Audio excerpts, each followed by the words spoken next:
નમસ્કાર, હું છું પ્રિયા અને તમે જોઈ રહ્યા છો જનતા કી જાણકારી ન્યૂઝ। નજર કરીએ આજના સમાચાર ઉપર। કેશોદમાં સ્મશાને મૃતાત્માઓના સ્વજનો દ્વારા અસ્થિ પૂજન કરી ગંગાજીમાં વિસર્જન માટે અંતિમ વિદાય આપવામાં આવી। કેશોદ શહેર તાલુકામાં મૃતાત્માઓને મોક્ષની પ્રાપ્તિ થાય તે હેતુથી છેલ્લા 27 વર્ષથી માનવ સેવા સમાજ ટ્રસ્ટ દ્વારા વર્ષમાં 2 વખત ચૈત્ર માસમાં અને ભાદરવા માસમાં હરિદ્વાર ખાતે શાસ્ત્રોક્ત વિધિ સાથે પીઠદાન કરી અસ્થિ વિસર્જન કરવામાં આવે છે। કેશોદના હિન્દુ સ્મશાન ખાતે કેશોદ માનવ સેવા સમાજ ટ્રસ્ટ દ્વારા મૃતાત્માઓની અંતિમ વિધિ બાદ અસ્થિ કવરમાં રાખવાની વ્યવસ્થા કરવામાં આવી છે। 6 માસમાં એકઠા થયેલા અસ્થિઓનું અંતિમ દર્શન અંતિમ પૂજન કરવા માટે કેશોદ માનવ સેવા સમાજ ટ્રસ્ટ દ્વારા હિન્દુ સ્મશાન ખાતે હોલમાં આજરોજ સાંજના 4 થી 6 વાગ્યા સુધી રાખવામાં આવેલ હતું। કેશોદ માનવ સેવા સમાજ ટ્રસ્ટ દ્વારા છેલ્લા 6 મહિનામાં અવસાન પામેલા દરેક મૃતાત્માઓના સ્વજનોએ નગરશ્રેષ્ઠીઓએ પૂજન તથા અંતિમ દર્શનમાં ઉપસ્થિત રહેલા હતા।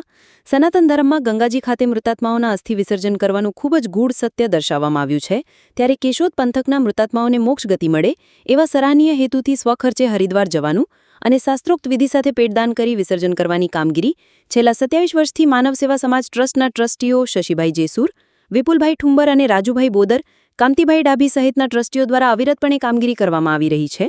માનવ સેવા સમાજ ટ્રસ્ટ દ્વારા કરવામાં આવતી કામગીરીથી પ્રેરણા મેળવી પોતાના વિસ્તારમાં પણ અસ્થિ વિસર્જન કરવાની સેવાકીય પ્રવૃત્તિ શરૂ કરવામાં આવી છે।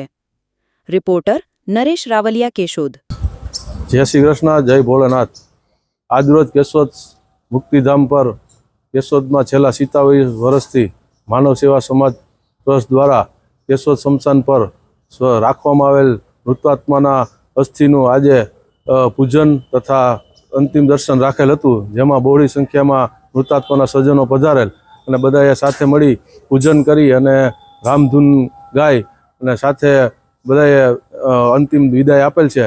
જે આવતીકાલે અહીં ટ્રેન મારફતે ટ્રસ્ટના સભ્યો જશે, જે હરિદ્વાર મુકામે બ્રાહ્મણોની સાક્ષીએ પિંડદાન સાથે આ વખતે ટોટલ 282 જેવા અસ્થિનું ભેગા થયેલ છે, જેનું હિન્દુ રીતિ રિવાજ મુજબ વિસર્જન કરવામાં આવશે અને તો એ રિટર્ન પાછા આવશે ત્યારે ગંગાજીનો પ્રસાદ અને એવું કમલ ટેલર મહેન્દ્રી ચોક પરથી મેળવી લો।